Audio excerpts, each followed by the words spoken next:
So the Micronesia Guam mission, it's the largest mission in the world as far as area of the globe that it covers. From one side to the other side is about as far across as the continental United States.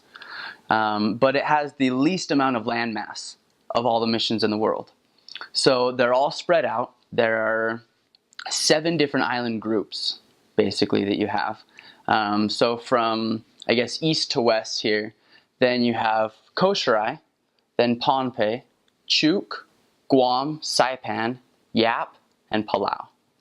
And so all the islands are, 1,000 or so miles apart. You do a lot of plane flying from island to island. It's called the island hopper. There's one plane that goes through one way on one set of days and the other way on another set of days. Every island has its own language, has its own culture. Guam and Saipan speak primarily English, but there are a lot of Chuukese people there. So if you go there, they ask you to try and learn Chuukese. When you get to the mission home, then they assign you a companion and assign you an area. And they give you a language packet, whatever island you go to, and they just send you out the door, send you on the plane. And you hit there and you already have investigators to teach, you've got appointments to go to, you have 1 hour of language study in the morning to learn the language, and then you're on the road teaching investigators. So I spent the most of my mission in the island of Pohnpei. It's not Pompeii like the one with the volcano. That's a little different. It's Pohnpei, Pohnpei. So I learned Pohnpeian, and that's where the capital of the FSM, the Federated States of the Micronesian Islands, are. So I guess that's kind of an overview of the mission itself. First of all, congratulations. You have been called to a sweet mission. It's really diverse, and it can be overwhelming when you hear about the culture, the language, the food, the climate. There's a lot that you'll get used to, but if I had any advice to give, I'd say don't worry about it. The Lord calls prepared people. Or the Lord prepares those whom He calls. Just throw yourself into it. Throw yourself into the work. Throw yourself into the people. The Micronesia Guam mission is an obedient mission. Every island, every zone, every district, every companionship, it's very obedient. And that is the way you're going to get the most blessings. If you're feeling worried, if you're feeling concerned, then just know that you're on the Lord's team. That you're gonna get a lot of extra help, while you're there. Just throw yourself into the work.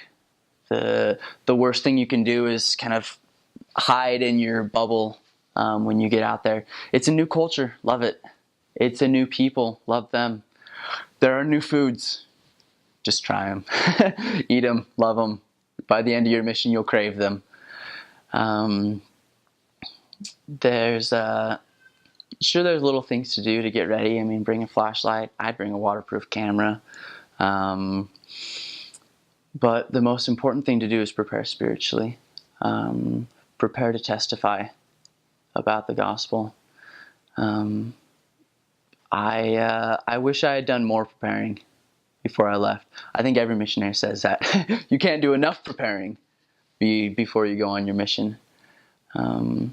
Whatever island you get called to, whatever companion you're with, you're there for a reason. Perhaps for you to learn something, as well as for the people you teach to learn something. Just be excited for it, because it is going to be an awesome experience. Some random things for little small periods of time. If it doesn't rain for a couple of weeks, then no one has water, so you'll end up bathing in a river. That's always exciting. Just wear like basketball shorts or something, and just hike down to the nearest river and go to town.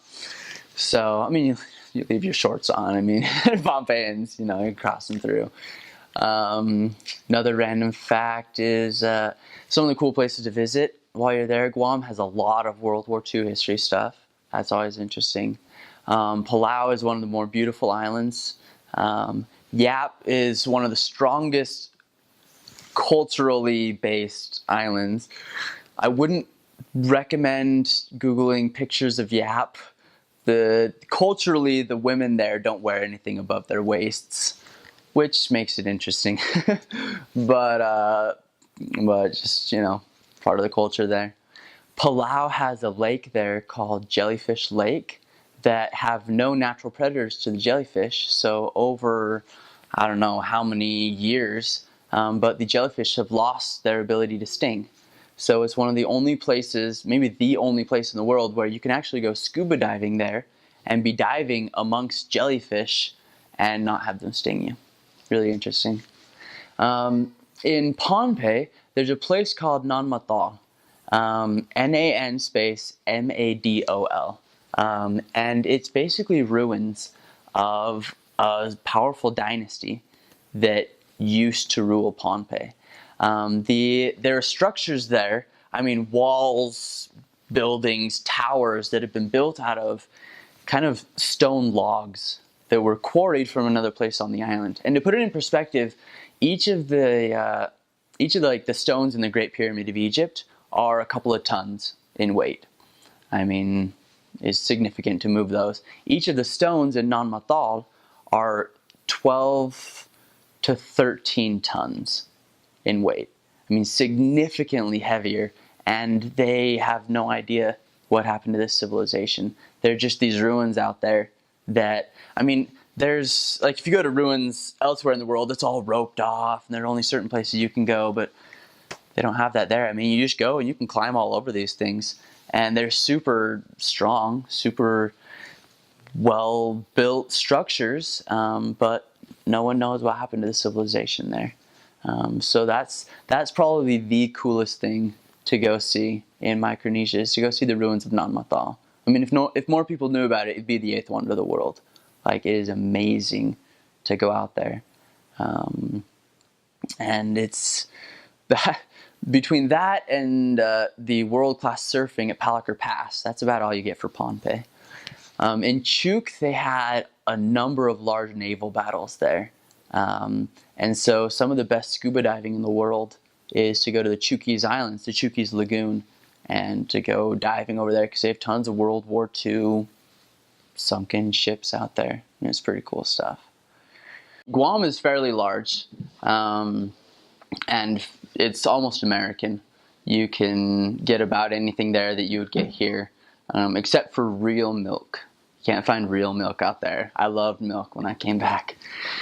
But there are lots of missionaries there. The island's very spread out, very Americanized there. Saipan is kind of a ghetto version of Guam.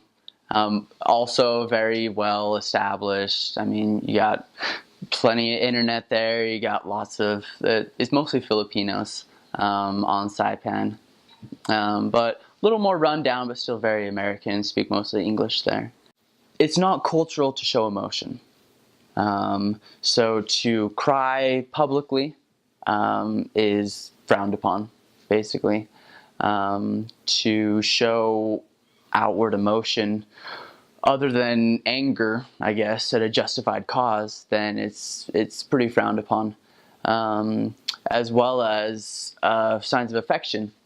I never once on my mission saw Pohnpeians kiss, be they man or wife, newlywed, elderly. Doesn't matter. I never saw them kiss ever, or hug. I guess I saw it maybe once or twice in kind of like a greeting thing, but never as an affectionate thing. With the American culture slowly making its way there, you have televisions, they have some movies, they're getting more and more introduced to American culture. I saw kind of a shift in that, even over the 2 years that I was there. When I was there, all of the women, all of them, wore uroses, is what it's called, which is basically a skirt. And they all wore that all the time. That's just how it was. At the end of my mission, I would say that it moved to maybe 60% of the girls there, specifically elementary to high school, were wearing pants and were wearing shorts. And I'm not saying that that's bad or that it's good, but it's just a shift in culture that they're slowly getting more and more Americanized, I guess.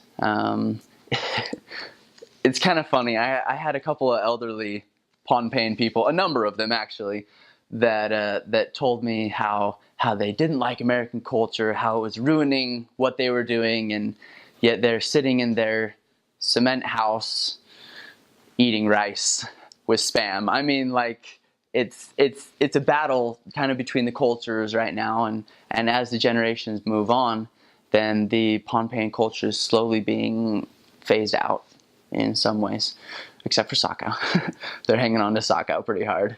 There was one night where it was getting a little bit dark, and it gets dark a little faster than it does, I guess, for us here, because you have so much jungle and so much humidity in the air that stops the light, and then so few lights. I mean, it's just jungle. People have kerosene lanterns, some people have electricity, but it's pretty dark pretty early. But we're out proselyting, and then the clouds start coming in and it starts pouring on us, which, I mean, happens frequently. So you take out your wallet, and you take out your book, and you put it in the wet sack, and then you just keep going. We actually had a senior couple with us at the time, and we were going to visit some investigators.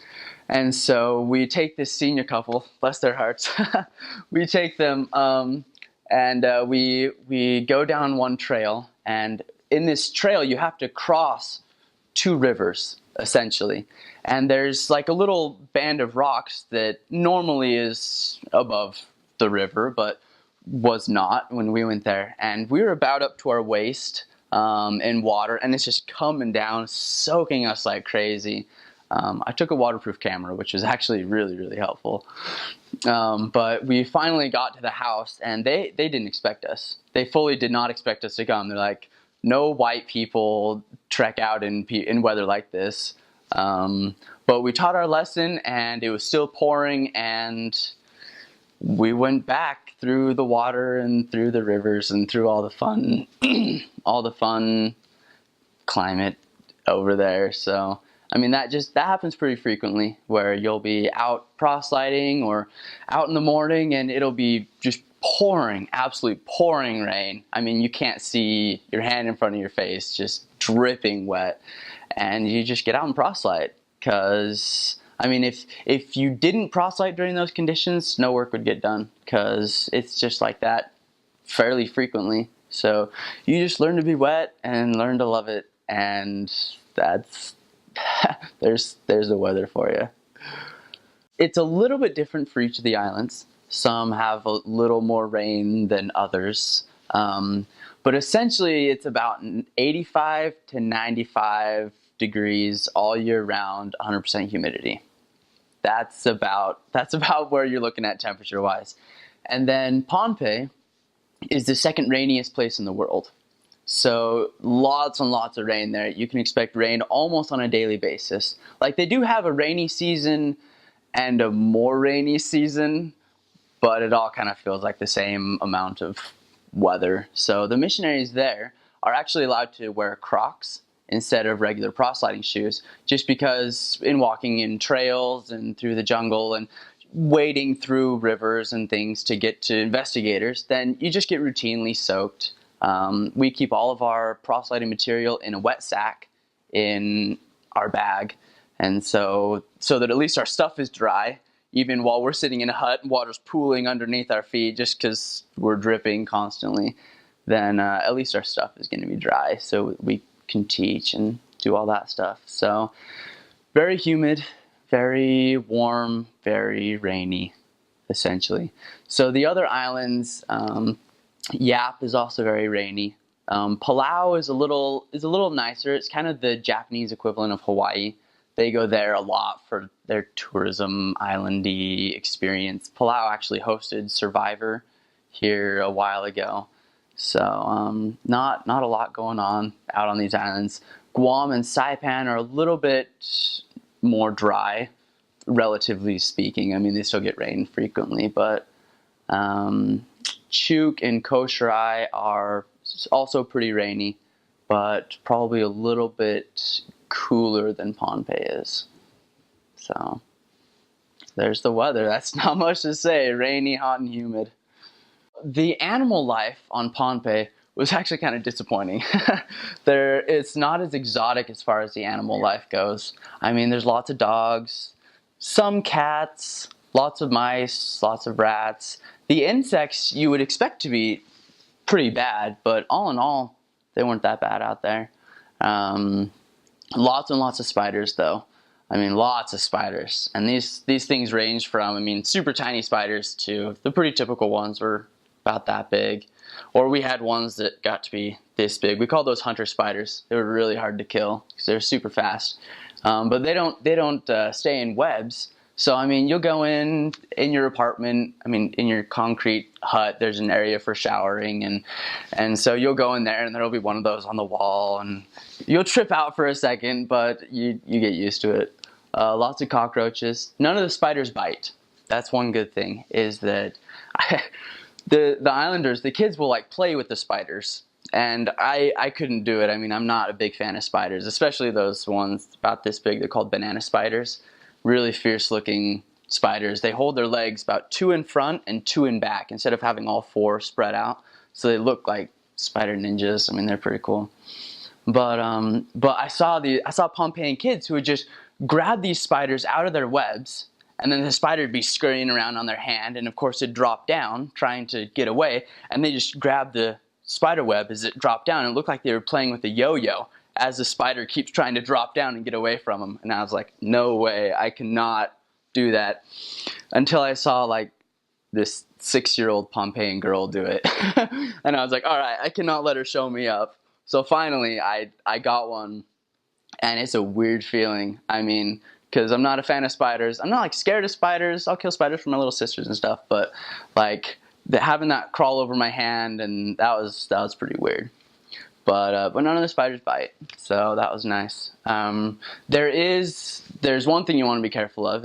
They're in Pohnpeian, they're called the menenran, which is the giant centipedes, is basically what they are. So they're centipedes that will grow to, I mean, about this big. Sorry, I'm about this big, and they're either a dark red color or a dark blue color, and those are pretty poisonous. I mean, they got nasty fangs on the front. If you get bitten by one of those, like, you'll want to go to the hospital there and get it checked out. We had a couple missionaries that got bit by those. I don't know if you guys want horror stories, but yeah, those are what you want to watch out for. There aren't a lot of them. I mean, we saw them a few times. Missionaries would catch them, or there was one time when I saw some Pohnpeians actually playing with one on their hands. And I was like, guys, what are you doing? Like, that thing will bite you. That's not okay. And they're like, no, it's okay. We ripped out the fangs, so it can't bite anyone anymore. I was like, all right. Well, then I want to play with it. Like, I see what's going on here. So I took it, and having that thing, I mean, it's this long. I mean, big old centipede, just having it crawl all over your hand, and that was one of the weirdest feelings. But as far as animal life, that's about as exciting as it gets. Again, each island is different. Most of the islands you're going to be pretty safe on, no matter where you're at. Chuuk is kind of the exception. Chuuk, all the missionaries have to be in by dark. That's what it is. The sun goes down, you're in your house. They're very violent people, the Chuukese are. The Pohnpeians, I mean, there was some crime. Usually the place is small enough. If someone commits a crime, everyone knows who did it. I mean, that's just kind of, that's just how it was. We had one missionary who got his camera and his wallet stolen just while he was out proselyting. And the camera turned up a couple days later. I mean, he told he told the police out there, they do have kind of a police system. They told the police, and the police were like, oh yeah, I bet it was this guy. So they go track him down.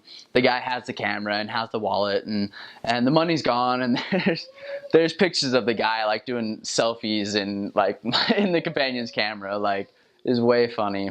But I mean, just there is crime, and there are like most of the crime is committed by people who have been drinking sakao or alcohol, because they do have, I mean, American alcohol out there.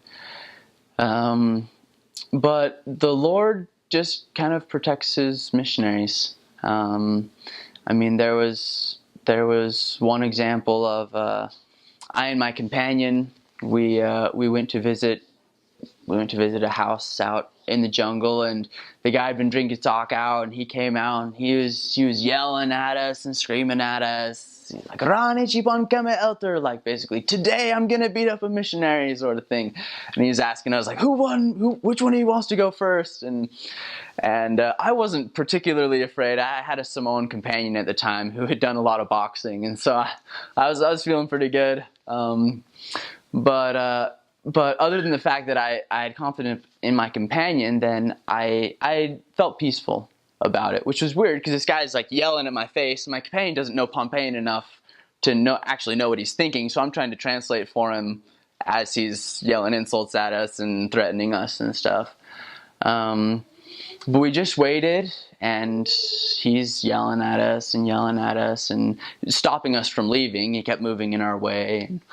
And then just within about 3 seconds, he went from just irate to crying.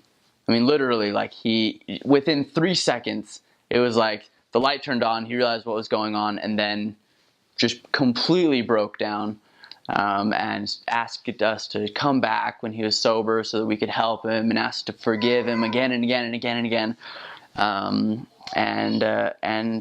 I had confidence that the Lord is just going to take care of us out there. You'll get, I mean, just like any other area, you'll get impressions when not to go places, and you don't go there. I mean, I was with my companion once, and we had a member. We were going up a trail. It was a little late at night. You'll carry a flashlight everywhere you go. You'll want to have a flashlight just because, I mean, sun goes down at 7 o'clock, and you're proselyting for another hour or two out there. So we had our flashlights out, and we were going to head up a trail, and all of a sudden I just had this almost sick feeling. And I told my companion, I was like, "Hey, whoa, we're not supposed to go there." And he's like, "Oh, I'm glad you're feeling that too." I was like, "All right, well, we're not going to go there." And I have no idea what would have happened. It was a pretty safe area, but we just felt not to go there. And so the islands, other than Chuuk, they're not really violent, not a whole lot of crime, and not a whole lot to be worried about. But, you know, keep your flashlight on you and listen to the Spirit. That'll take you where you need to go. The social structure is interesting there. The parents don't take care of their kids like we do here. And I'm not going to say it's wrong and we're right, or we're right and they're wrong, or vice versa. But they don't care for their kids like we do. Like I've seen a Pohnpeian kid that when he falls down, then here, that age of kid, I mean, the kid was probably 1, maybe 2, just learning how to walk, fell down. Here we would have coddled them and gone taking care of them. But Pohnpeians are like, come on, get back up, go. Like they don't worry about it. And for that, I guess one of those contributes to the fact that Pohnpeians are just kind of a little more tough than we are out here. I mean, I saw a Pohnpeian kid. He was playing volleyball. He fell down, gashed his knee. I mean, it's like bleeding and everything, and there's gravel and stuff in it. And he looks down, he's kind of like, darn. He brushes his knee off, and he keeps playing. I mean, they just keep going. They just get cut and stuff, bruised, and life just kind of moves on for them. It's funny. They'll when we go out to Mwech, then they'll give. I mean, down to probably 9 years old, everyone has a machete. I mean, this kid's walking around with a knife longer than his arm, and he knows how to use it. Like, he's just whacking away. Everyone's whacking away at the jungle and everything. I mean, that's just how it is. We don't let our kids use butter knives until they're like 12. Like, it's a different dynamic out there for sure. The plant life, however, is amazing out there. Just because it rains so much, I mean, green, like more than I've ever seen green before in my life. I mean, you have jungle that's just, I mean, up 20 feet, just right against the road. And there's one road that goes all the way around the island. And it's just right next to the road. I mean, giant trees, vines, banana trees, breadfruit trees, foliage, just covering this place. Frequently you'll, to do service, you'll go with members and you'll mwetch, is what it's called, which is take your machete, and y'all get missionaries for service out there, is take your machete and you'll go and you'll whack down jungle, just areas of jungle, so that they can plant breadfruit or plant banana trees or whatever they're going to do with it. And it's kind of fun just to take a machete, and there's just so much jungle. You're just whacking away at it. I mean, there's nothing more manly than holding a machete and just whacking away at jungle. Like, that is fun. But the foliage is just amazing out there. There's a plant that when you touch it, then all of its leaves curl up just immediately, and it's so weird to watch. You'll just run your finger down a leaf, and all of the leaves will just close up around it. Or banana trees are interesting. They're a lot less like trees and more like weeds in some cases. They're about this big around. They're super soft. I mean, you can slice right through one of them with a machete. But how they grow is just one giant leaf coming out and pulling out and then dying. And they just have that process going on. And once they've harvested the bananas off of them, then they'll just whack the tree down at the base, and then it will just grow right up again. I mean, it will just constantly keep growing. I saw islanders take a breadfruit tree, and I mean, this breadfruit tree is probably this big around, and about 20 feet up, they just lopped it off, just took it off. And as far as all the trees I knew, that'd just kill them off. I mean, you're done. Your tree gets lopped right there, like, you're out of it. But this thing, I mean, one of its branches just kind of grew off the side and just kept going, and within 6 months, I mean, it was looking pretty good again. Like, the foliage is amazing out there. I've never seen anything like it. So it's a very green place. Animal life, all right, cool. Watch out for the centipedes. Spiders are fun, but the plants are amazing.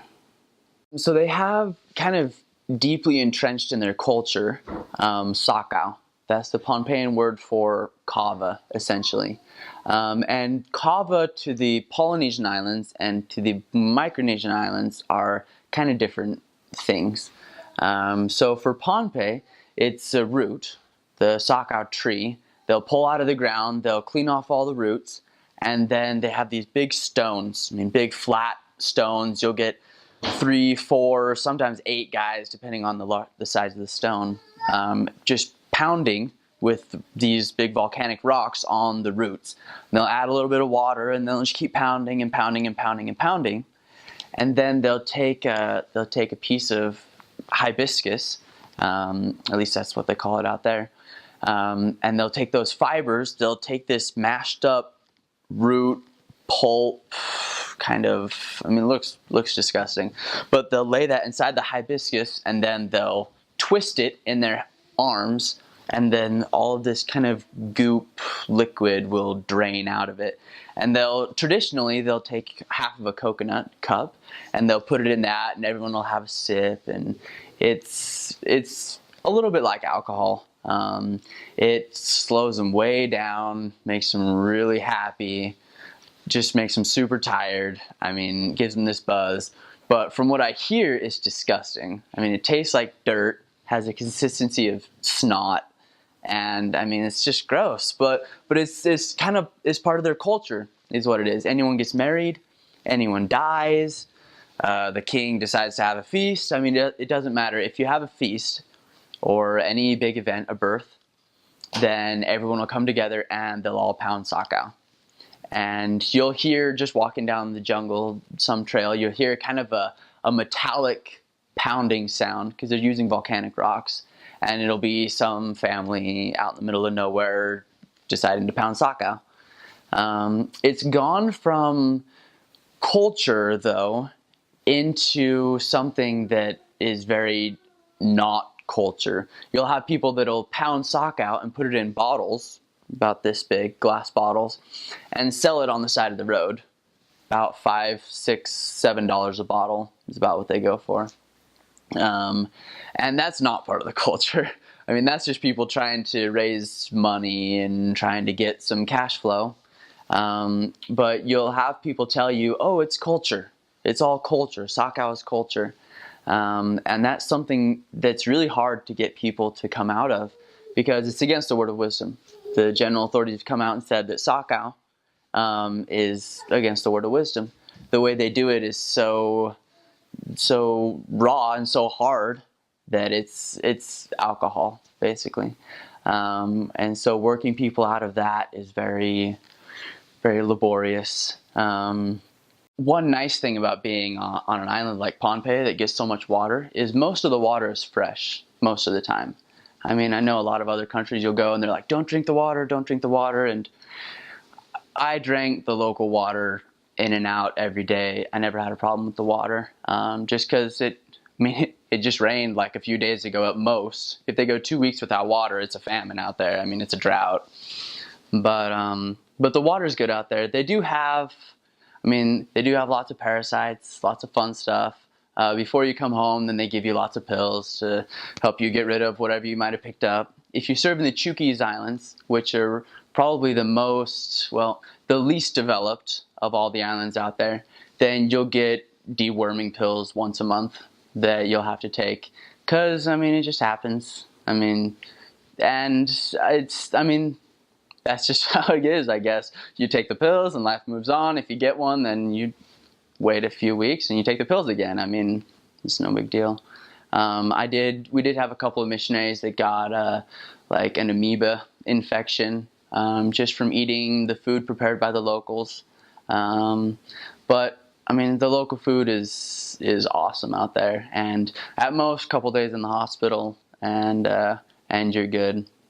The one thing that I dealt with on my mission while I was out there was I was in a biking area at the time, and there's only a couple biking areas out there, but I wasn't staying hydrated enough, so I got kidney stones while I was out there, and I dealt with those for a year or so while I was out there, and that was interesting. Just stay hydrated and you can avoid all that business. But I was in and out of the hospital for quite a long time with that one. Other illnesses or disease, we were a little worried for a little while with the dengue fever going around, but it didn't really hit the Micronesian islands. They were pretty safe from that. The missionaries stay fairly healthy. It's a little hard to stay up on your nutrition just because everything you get out there comes out of a box or comes out of a can. That's about it, unless you eat the local food, which is delicious, but it just takes a long time to prepare. So eating healthily, you want to take a lot of multivitamins so that you can stay up on your trace elements and stuff. Let me see, you'll get rashes, just because it's so humid out there. If you go there, you'll notice after spending about a month there that you're just kind of perpetually itchy. There's just always stuff growing on you. That's not a very nice thought. I know, that's horrible. I'm sorry. It's just something you deal with. You'll have some creams or you'll have a weird rash come up, and you just keep taking your showers and, keep using soap and do what you can. If it gets out of hand, then they'll send you to the hospital or try and figure something out with it. But yeah, it's very humid out there. So there's no seasonal, winter comes here, ice is everything, bacteria all dies outside, kind of start over in the spring. Out there it just kind of perpetuates just on and on and on. So stuff goes bad at an amazing rate. I mean, if you leave stuff out for a day or two, I mean, there's stuff growing and swimming in it. Like you gotta stay on top of that. But it's fun. The most of the missionaries didn't really deal with as much sickness out there. So there's, I mean, first of all, I'll say I love the local food. I mean, there was not any of it that I tasted that I did not like. I mean, there's really good stuff out there. Some of the stuff they eat a lot of is bananas. They grow a lot of bananas out there. And I'm not talking like the bananas we have here. I'm talking like half size, but so sweet and so delicious. I mean, coming out, the bananas out here is like eating chalk. I mean, dry and tasteless compared to those things. So they're small. They have, I mean, there are 20, 30 varieties of bananas out there. You have like your Uchin Manila, which is like a kind of a wider variety. You have Uchin Yap, which is like a more orange variety. You have Karach, which is almost like a potato. I mean, it's big, and you pull it, the skin is really thick, and it's more orange as well.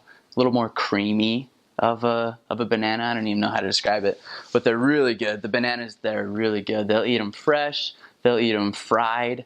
They'll eat them, they'll boil them, which kind of defeats the purpose for me because it takes all the taste out of it and just turns it super dry, but you can store it longer that way.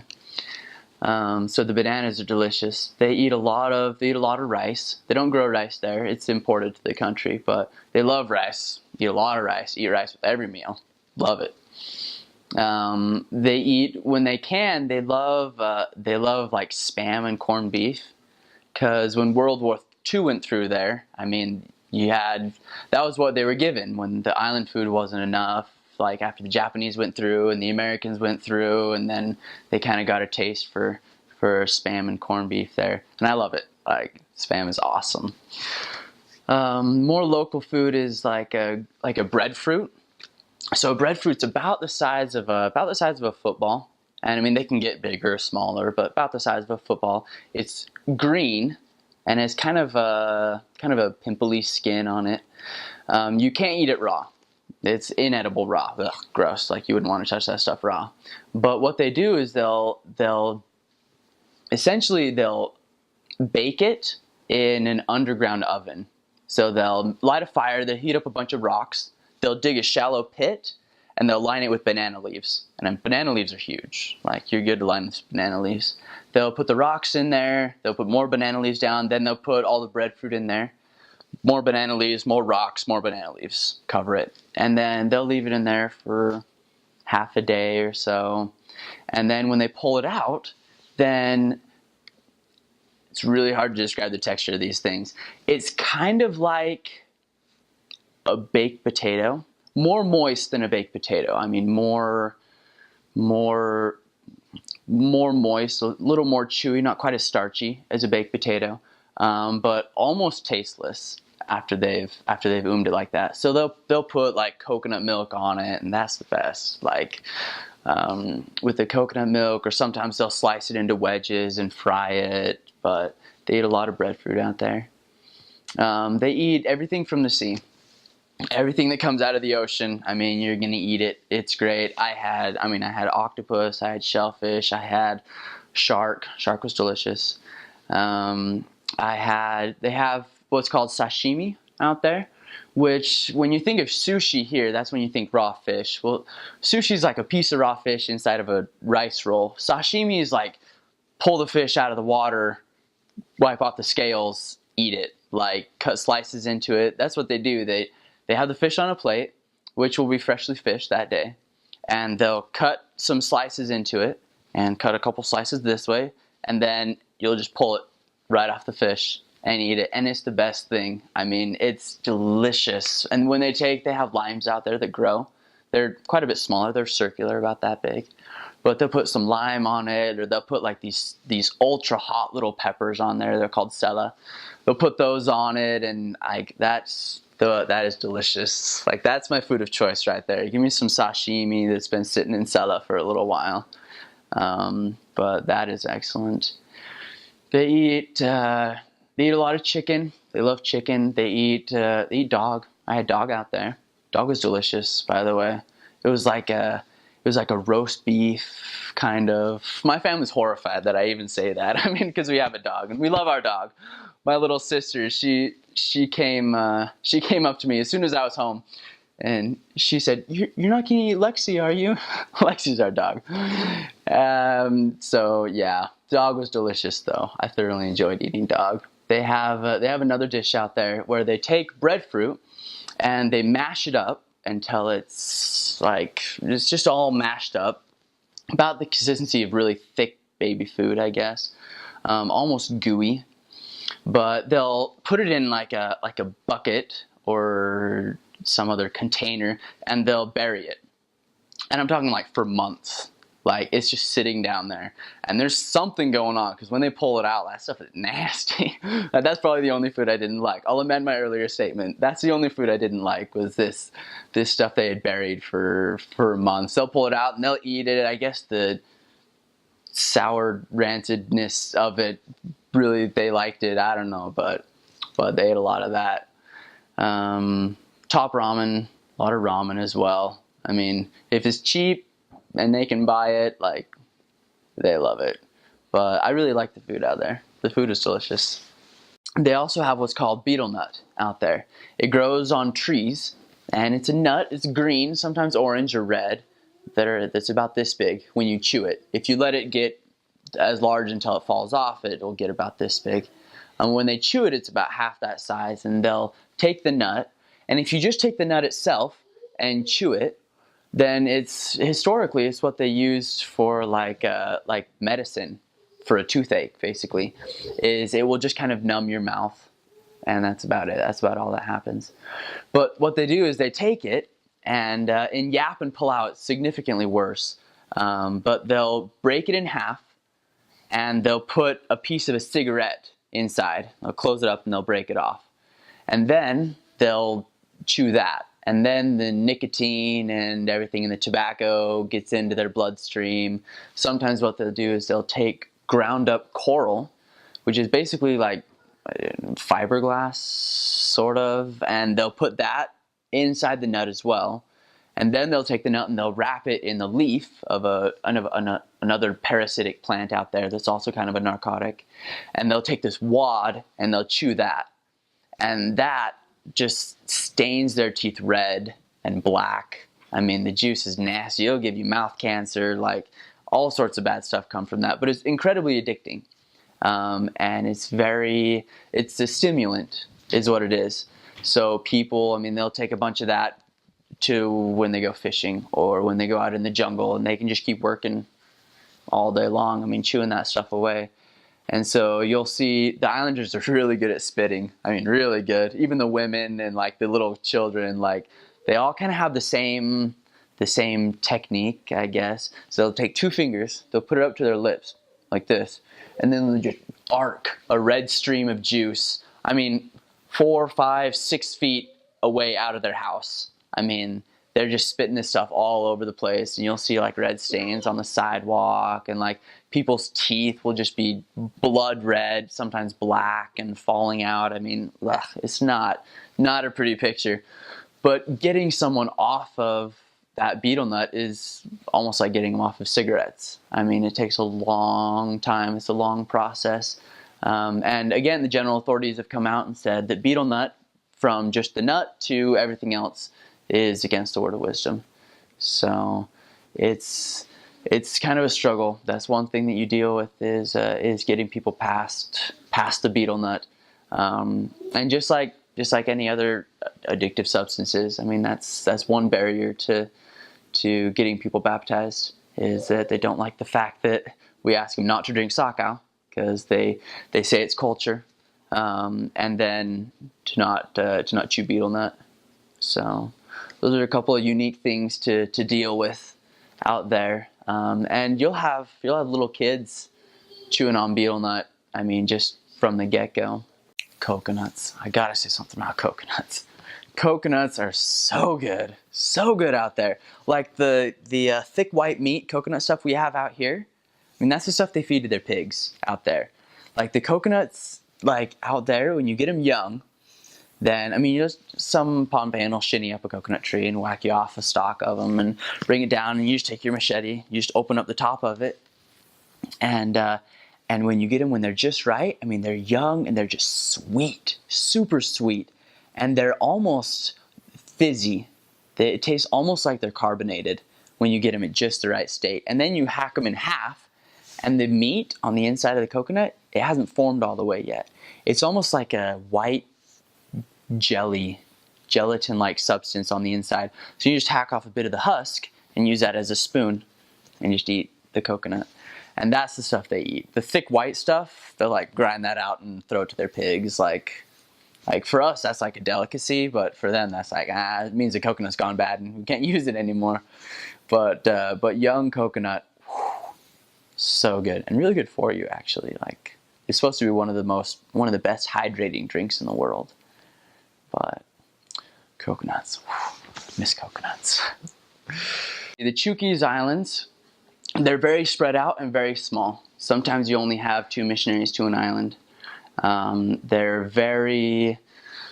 They're not as well, I guess, not populated, what's the word? Not cultured, not advanced, there we go.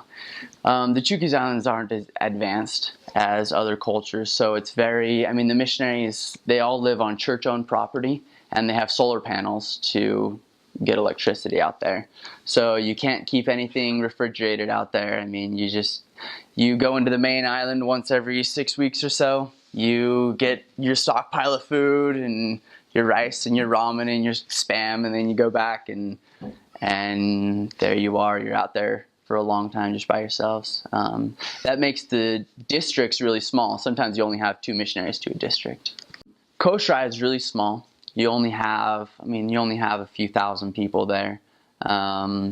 It's very flat, and all around it, I mean, you got these beautiful white sand beaches. I mean, you'll teach on the beach all day long if you go to Koshrai. The language is really interesting. They don't roll their R's like the rest of the Micronesians do in their languages. So a word like darankom, that's exactly how they'd say it. It wouldn't be like darankom, which would be how the other Micronesians would say it. But darankom means like, hey, be careful, you. Or komfaka is how are you. Or like ashmo is there food. So it's an interesting language. Pohnpei is shaped almost circular.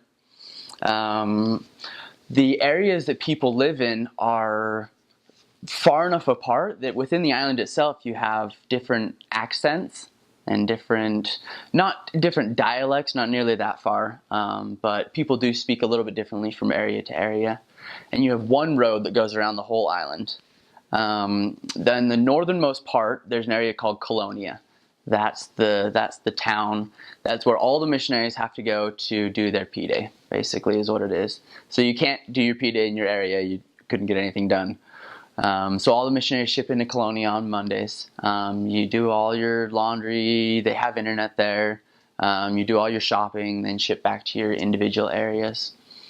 It's kind of it's kind of funny. I was trained in the area of Kichi, is what it is. K-I-T-T-I.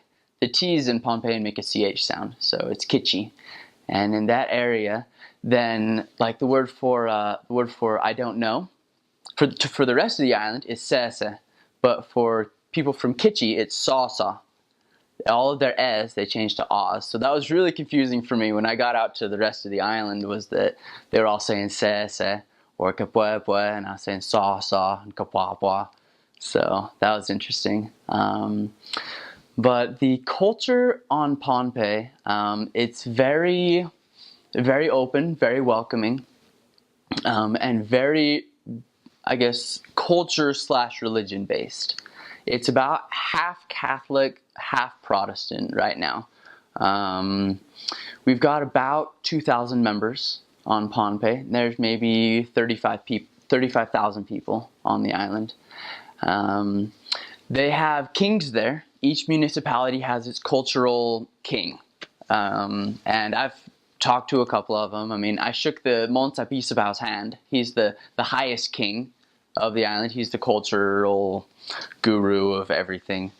When you are speaking to someone, within their culture and their language is built in kind of an honorific system. So you end up learning almost 4 or 5 different languages in learning the language, because when I am speaking to a king, I need to speak humiliatively about myself and royal honorifically about the king. If I'm speaking to someone who's just more elderly than I am, then I would speak regular honorifically about them, and perhaps regular or perhaps humiliatively about myself. But when I'm speaking to someone on the same level, then I can speak just regular speech to them and regular about myself. Like, I guess a small example would be the word to sit, which, starting from the bottom, humiliatively is pachoti, regular would be monti, honorific is kechti, and royal honorific would be moleti. So you use almost completely different words to communicate with people that are of a different rank than you are, I suppose. So the culture is very, very embedded in everything they do, down to the language. The Yapese Islands are actually 3 islands that are closely connected, so they're all connected by bridges. They're all close enough. The Yapese people all know English fairly well, but you will learn Yapese and or Woliayan while you're there, which are the 2 main languages there. No one ever sicked their dog on me. I didn't deal with that. They had dogs out there, but the dogs aren't as tame and domesticated as they are out here. They're more like glorified doorbells to just kind of let the hut know when you're coming down the trail. They'll yap and yap and yap until you get to the house, but that's about it about the dogs. Nothing too exciting. So the languages across all the islands are very different. The closest 2 are probably Pohnpeian and Chuukese, but that's just in structure. The words themselves are almost completely different. As far as the language, none of the languages there are taught in the MTC. All of them you just learn once you hit the island. You don't even know what island you're going to until you get there and you get assigned one, and the next day you're going there. So I went there. I got my letter in the mission home that I was going to serve on Pohnpei in Kitchi, and I went out there and just plunged right in, starting to learn the language. It was really humbling because you only have an hour of language study and then you're out teaching the gospel. Something that helped a lot of missionaries out there was reading the selections of the Book of Mormon that we have in Pohnpeian. We don't have it all translated. We only have certain selections of it. But reading those and poring over those and trying to identify words in those and memorizing vocab. They have a little language packet that they've assembled out there. It's actually put together by the missionaries. I and another missionary kind of made the last draft of that, and so use that to learn the language. But the language itself is it's a very spoken language. So it doesn't follow, even after you have it written out. I mean, they were speaking it thousands of years before it was ever written. And so there are some things that just don't work well with how it's written. I can give you a little taste of the language. I'll just give the Joseph Smith scripture. I saw a pillar of light exactly over my head. Ikalang ito urmaraineo, panangin mangej, memarain sanglingen and ketchupin meke ti alau upoy. Nians memarana upoy, ikalang ito kalap rimen, me lingara or klori siksang me kakawew ti kaskasin panangin an wewe. Emine ramasento, malapaya niete, o masani ni itilang mecheo, yech, ne puchakampoke, rongi. So those are Joseph Smith scripture. And that's all translated out. I mean, you can memorize that in a block. But it's a really humbling experience to learn the language, not in the MTC. But I realized that language is not as big of a barrier as we think it is. There was one missionary that exemplified that for me. And he had so much love for the people that without knowing a lick of Pohnpeian, then he was doing his very best to interact with them and to try and share the little bit that he knew and to play with the kids and to be involved in the lessons. And I went on an exchange with him when I was towards the end of my mission. He was at the beginning of his, and he slaughtered Pompeian. I mean, he did not know the language, but because of how much love he had and how much yearning he had to teach the gospel and to just help the people whom he was with, every single lesson was just filled with the Spirit. I mean, language is not a barrier to the Spirit, and it's not as big of a barrier as we make it out to be, even as missionaries. So I guess I would say to any missionary going out there, it's going to be tough to learn the language. It's going to take some time, and it's going to be frustrating. But if you'll just go in with the Spirit and with the attitude, with the love of the people, then it won't be a barrier, and you will just be able to make an influence and make an impact right from day one. The church is coming along. I guess I should say there's one district in Koshrai. There's one district in Chuk, which is pretty large. Pohnpei is about ready to become a stake here within the next year. There's a stake on Guam, which is combined with Saipan. Yap, church is pretty small there. We've got just a couple sets of missionaries over there working the Yapese Islands. In Palau, you've got, I mean, it's a little more, you have kind of the half and half. You have people just living out in the jungle in the middle of nowhere. And then you have like these Japanese resort places, I mean, with all the amenities that you could ask for. But Palau's pretty cool. Palauan's one of the hardest languages with Yapese to learn. Like to say, how are you, is Kawangarang in Palauan. And I guess back to Pohnpei, my favorite. So Pohnpei, it just got split into 2 zones. I've been kind of keeping in touch with the people there. So we have 2 zones on Pohnpei, which is huge. No island has had 2 zones before, so pretty proud of the area. It's about ready to become a stake. There are almost 8 branches at this point, 1 district. It's run by mostly local priesthood holders, which is really nice. We did have a couple missionaries there, kind of as branch president while things were getting figured out. But the work is exploding out in Pohnpei right now. So I spent most of my mission in Pohnpei, but I spent about 5 months in Guam. I served in the northern part of Guam there, and there was one point where one time we took a recent convert out teaching with us, and just on our way back, then we asked, hey, is there anyone you know that we could teach? And I'm glad we asked, because he said, oh yeah, actually I was talking to my cousin about our church, and she wants to come to church. It's like, okay, well, let's go talk to your cousin. Like, this is going to happen. They actually lived really close together. And so we went and we started teaching his cousin. And we had a fine first lesson. I mean, she was interested, and we told her she should come to church. And the next lesson, then one of her friends was there.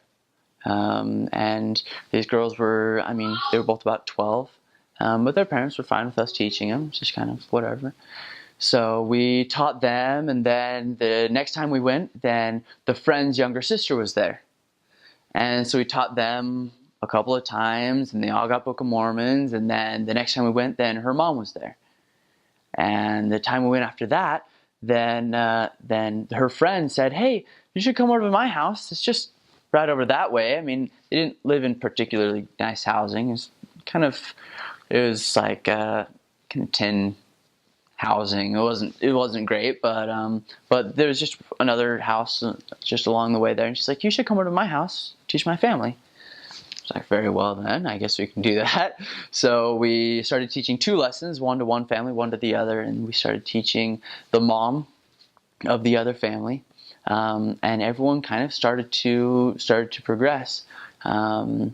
It took a long time. we actually found out that the daughter of that second family that we went to visit was a member, and to kind of help her get a better shot in life. It was an interesting scenario, but there was a member family that had actually ended up adopting her, and they were in the military, and she was just gonna have a better shot at life, getting out of Guam, I guess, and getting on her way to do that. But we started teaching her family, and it came really slowly, a little bit at a time. The mom had all sorts of preconceived things about Joseph Smith and the Book of Mormon and all that. But as we started to teach them, then we noticed that they were all reading their Book of Mormon really well, doing a really good job reading. And so we asked, hey, how long do you guys read the Book of Mormon? Like, how far have you gotten? And one of the daughters, who was like 9, she was like, oh yeah, I'm like halfway through 2nd Nephi. I'm like, okay, I have problems getting through 2nd Nephi. Like, that's pretty good, keep going. And the mom was in like Alma, and we found out that this mom, they live off food stamps basically there. So she has a lot of free time on her hands, and she'll just read the Book of Mormon 5, 6, 7 hours a day, and read until way in the night. I mean, the mom was telling us, she was like, yeah, I was reading the other night, and my daughter came out. I was like, hey mom, do you know what time it is? It's 2 o'clock in the morning. Why are you still reading that? So she said, it was really funny. So she was like, so I put away my Book of Mormon, and I get out the Bible you gave me, and I start reading the Bible. And I mean, it's just funny. They just start cruising through the standard works and the pamphlets we give them, and started coming to church. They're doing really, really well. And so just one by one, almost in the order we had started teaching them, we started baptizing this family, both families. And we got about 6 people baptized in total there. And the mom had such a powerful testimony about the Book of Mormon. She would just tell us again and again that this book is my friend. This book tells me what I need to do. This book brings light into my life. I mean, she couldn't say enough good about the Book of Mormon. After my companion and I had been transferred out of the area, there was kind of a disagreement with the bishop and whatever, and they stopped going to church for a little while. That made me kind of down, just to watch something that had been happening so well kind of regress a little bit. But I still had faith on them up to the time where I left my mission. Then they hadn't really gone back to church. And then just recently, I mean, just last week or the week before, then I was able to Facebook message one of the daughters whom we had baptized. And she's like 20. She's one of the only ones who has Facebook over there, of that family. So I just asked how everyone was doing, and she gave me some of the best news. She said, well, I'm staying really busy. I mean, between church and institute and YSA activities and teaching with the sister missionaries, I'm staying really busy, actually. And that blew me away. I mean, this girl did not want to be baptized because she was going to be in front of people. I mean, she was so shy. She did not want to bear her testimony, just not comfortable in front of people. And now she's going out with the sister missionaries who are now in that area, and she's teaching people, and she has got an interview to get her patriarchal blessing, and there's just so much good happening from that family. But that was another long process to get there, watch them regress, and then watch them come back. There's nothing better. It's a very open culture to the gospel, because they will essentially not turn away the word of God. So if you show up, and if they hate Mormons, then they'll keep their mouth closed and they'll invite you in and be like, all right, yep, let's have a lesson. I mean, they're not doing anything else. It's kind of a lazy island feel all over there, but you can get into about anywhere, and you can teach lessons all day long to people who aren't interested. So you have to be more, I guess, you have to be more picky. I don't know if that's the best word to use. You have to specify a little bit closer who is actually interested, and who is just letting you in because you're white missionaries who can speak Pohnpeian and you're preaching them the Word of God, which they may or may not listen to. I mean, I've had full-on lessons where the person's right there the whole time, just nodding their head like, yeah, totally. You'll get through the Joseph Smith story. You're like, all right, so this is why we have the gospel and we have the fullness of the priesthood and all that. And they're like, yeah, that's great. That's awesome. That's amazing. And you're like, all right, so if this is true, we'd like to invite you to be baptized. Like, whoa. Now I don't know if that's true. I mean, you can get through the whole thing and they don't make those connections as fast. You kind of have to work them into it and be very, very clear and very forward about the way you present the gospel, because they'll just nod and smile their way through a whole lesson without really grasping what you're telling them. But they're very open. You can get into about any house you want to. And because you're missionaries, they will treat you respectfully. Like those language levels I was talking about, you'll frequently have people speaking honorifically to you and humiliatively about themselves. And in turn, you'll want to speak honorifically to them and humiliatively about yourself. And I mean, they're very culture-based that way. I've walked into to one situation where they're having a big feast. They love feasts. They dig feasts out there. We didn't even know what it was for. We just had an appointment with this guy. They don't keep really close track of their appointments either. You might want to watch that. But we walked into this feast basically, and we were just kind of going to say, hey, maybe we'll come back later. Looks like you're busy. But they dragged us in and pulled us up to the front and gave us like the high seats of honor, and they brought us our food. And I mean, they stopped everything that was going on and said, all right, in our feast, now we're going to have the Word of God. And they just turned it over to us. I mean, there are tons of people there. We had no idea like what their backgrounds were, and we just stood up and gave a quick 15, 20-minute lesson, and that's just kind of the way they are. Very respectful, very, very open, very welcoming. Even if they don't like you, they won't tell you they don't like you. I mean, you can usually guess it from the way they act around you, but they're still very open and they're still very, very welcoming as far as the culture goes. So I loved it there. Absolutely loved it. I mean, many people I got to be very close to. They're just friendly. They love to see that you're trying to learn their language.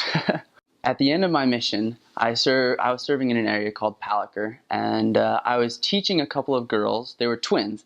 Their names were Twina and Twine. Twine and Twina. You had to be very careful saying their names, Twina and Twine. So they really wanted to get baptized, and their dad was not happy with the fact they wanted to get baptized. Not happy at all. But there was one time when we were on splits with some members, so I didn't have my regular companion with me. And we had finished kind of the lessons we were going to do. We were going to meet back up with him and the member he had gone with, and we were going to exchange back and go to a different place. Well, we went to the spot where they were supposed to be. They weren't there. So we went up to a trail to a house of, well, the hut of the member who was with him, and they weren't there. So I got the impression to go up and visit these twins and their family. Their dad wasn't usually at the house. But that was in the complete opposite direction where we were supposed to be. And we were supposed to visit them even a few hours later in the evening. So we were going to be quite a bit early. But we just headed up the trail and went and talked to them. And the dad was there, and the girls were there, and I just got this overwhelming impression that this was the time when I was supposed to ask him to give permission for his daughters. Previously, he'd been very abstinent, that he would absolutely not let them be baptized. So I went in with the hut and talked to the dad, and he had had a couple of drinks, so he was a little bit, the happy, sad, bipolar, angry, giggly thing that alcohol does to you. But I started talking to him and started having some fun with him, and just little by little, we started coming to the topic of the gospel. And it was almost like walking through a minefield in some ways, just because if you said the wrong thing the wrong way, or even if she said the right thing the wrong way, then he'd get really mad and like, okay, get out of my house. I don't want you here anymore. And you had to spin it just the right way so that it would keep opening his heart a little bit more and a little bit more to the gospel. And I was there for 2 hours talking with this guy. I had this member next to me, and it got to a point, he had some concerns. The member that was with me was able to address these concerns. It was a beautiful moment. But those 2 hours of trying to bring the Spirit into this man's home and this man's heart so that he would allow his children to be baptized was probably one of the most intense experiences. I walked out of there just shaking because the Spirit had just led me like right through a minefield, is literally how it felt. And at the end, then he called his daughters in. He's like, all right, fine. I want to know, do you guys want to be baptized? And both of them were incredibly shy. I had hardly heard them say a thing to their father before. But both of them, almost at the same time, said, yes, we want to be baptized. And he looked at them, and he looked at me, and with just kind of a reluctant, like, fine, you get it. Then he's like, all right, just because it's their birthday. Turns out it was their birthday that day that we had gone to visit them, and he let them be baptized. And I said, all right, well, we need to do the interview, need to do this, so how about next week? And he's like, nope, you better do it tomorrow, because by the day after tomorrow, I'm going to have changed my mind. So we pulled some strings, and we got the interview, and we got them baptized the next day. And that was a very special experience, but probably the most intense experience of my mission right there. So there was one time when I and my companion, we were trying to hunt down a less active member. She was from another area, but had moved in with her aunt, which they do a lot out there, kind of moving around. Family just takes care of family, and that just happens. But she was living in our area now, and we decided to go see if we could maybe help her. She's about 21 years old. And my first impression of her was walking up to their hut, and her aunt, who she was living with, were both just wasted. I mean, just wasted. They were having such a great time, and she was telling us, she's like, hey, elders, come on, you gotta try some, just once. I mean, she was a member. She knew full well that we didn't drink Sakau, but they were just absolutely gone. And I remember feeling kind of sad at the time, just like here was someone who knew the gospel. She wanted to go on a mission. Before she'd kind of fallen off the bandwagon. And so we said no, and we set up a different time, and we went back. And we started trying to help her back and trying to help her aunt there and her family to learn about the gospel. And it was a really long process. She and her aunt, they love to joke. Pompeians in general love to joke, but these two in particular just love to tease. You could never get a straight answer out of them. And I mean, you'd ask them to read the Book of Mormon, and they'd tell you no. I mean, just tell you straight up, like, no way, I'm not reading that. What are you talking about? And it was really hard to kind of break that barrier. But after we did, which incidentally came from just teasing them back as mercilessly as they teased us, and then they were like, oh, all right, I guess you're cool, and they started trying to listen to us. But not going to church, not doing anything. But one time we were at their place, and I just felt to give Jaylene a Book of Mormon, and I've been feeling this for a while now. But just to give her a Book of Mormon. And I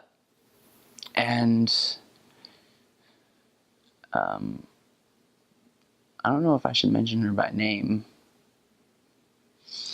Anyhow, I felt the impression to just give her this Book of Mormon with some colored pencils and have her mark the gospel of Jesus Christ. Faith, repentance, baptism, gift of the Holy Ghost, endured to the end. Those 5 things. And then another color to mark kind of her favorite scriptures. And she wasn't very happy with me. She did not want to do this assignment, but I was tenacious and I gave it to her, and finally she agreed to read it. And so we left. We came back another time, and she had read it. It took a while for me to get it out of her that she had actually read it. But she was like, yes, fine, I read it. And I was like, well, can I see where you got to? And I just had to start from the beginning. She said, no, absolutely not. I'm not letting you see where I am. And I'm like, all right, well, next time I'm going to see where you're at. And slowly, bit by bit, then she started reading the Book of Mormon. And I watched light come back into her life.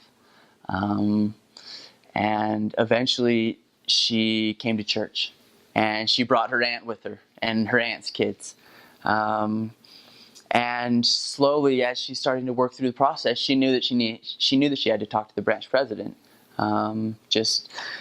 She'd been drinking Sockhow, and she needed to clear things up with him because she was already a member. And she was so scared to talk to him. But we finally got her to the point where she was going to go talk to him. And I and my companion kind of waited outside of the interview. And she was so nervous before she walked in. So nervous. But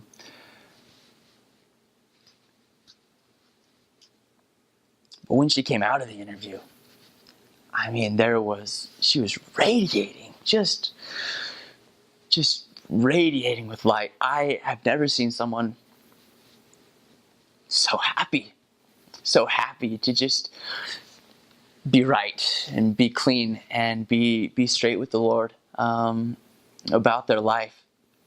And she was almost giggling as she was expressing how she felt. I asked her, I was like, Jaylene, how do you feel? How do you feel right now? She said, I feel good. I feel clean. And that was one of the highlights of my mission right there was watching her just make those changes in her life. And she's going on a mission. She has her mission call.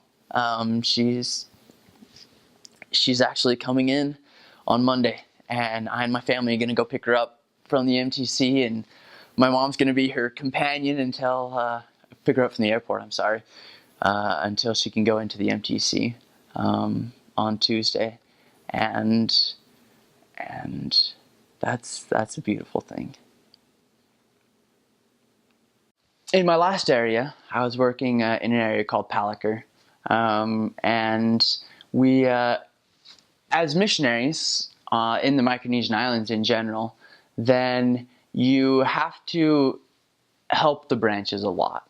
You have to kind of be there for the branch president. You have to be there just to make sure everything goes correctly. And some of the newer branches I served in, you have to listen pretty well during sacrament meetings so that false doctrine isn't taught. I mean, you just have a lot of converts out there, and the church is still young, and people are getting used to things. I mean, we had a lot of questions posed as to how are the deacons supposed to pass a sacrament? Is there a certain way to do it? What about this or what about that? And you almost have to kind of know your handbook a little bit to help the people. But I was in a branch council meeting, and we were just discussing some things, and all of a sudden I realized who I was with, who was in that branch council meeting. And you had the branch president, who was actually Palauan, had moved to Pohnpei, but he had discovered the church 10 years earlier in his life, and he was probably 50 years old. And before that, he would drink Sockhow all the time. He would get drunk. He would fight. He was very violent. And then the church had come and changed his life.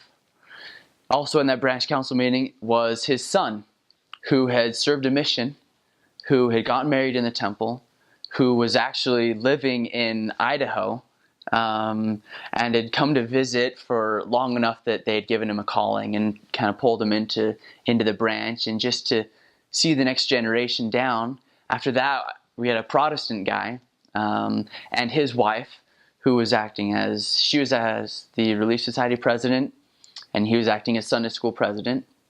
And he describes himself as we asked him one time in a lesson. We're like, all right, so before you joined the church, then you drank a lot of sake, didn't you? And his I guess to interpret what his response was, it was, yeah, I drank a lot. It was me, Sakau, my family. I mean, it was right with him. He also drank a lot. He was Mokalese. He was from a different island. But it was him and his wife. And then another member there, the president of the elders quorum, who before that had been a Protestant minister who was very well known in the community, who had converted after many a set of missionaries had kind of worked him through the process. But just to see in that one branch council meeting, I mean, you have violence, Sakau, families, generations, everything just changed because of the gospel, and that was beautiful, just to see what the church will do, what the gospel will do.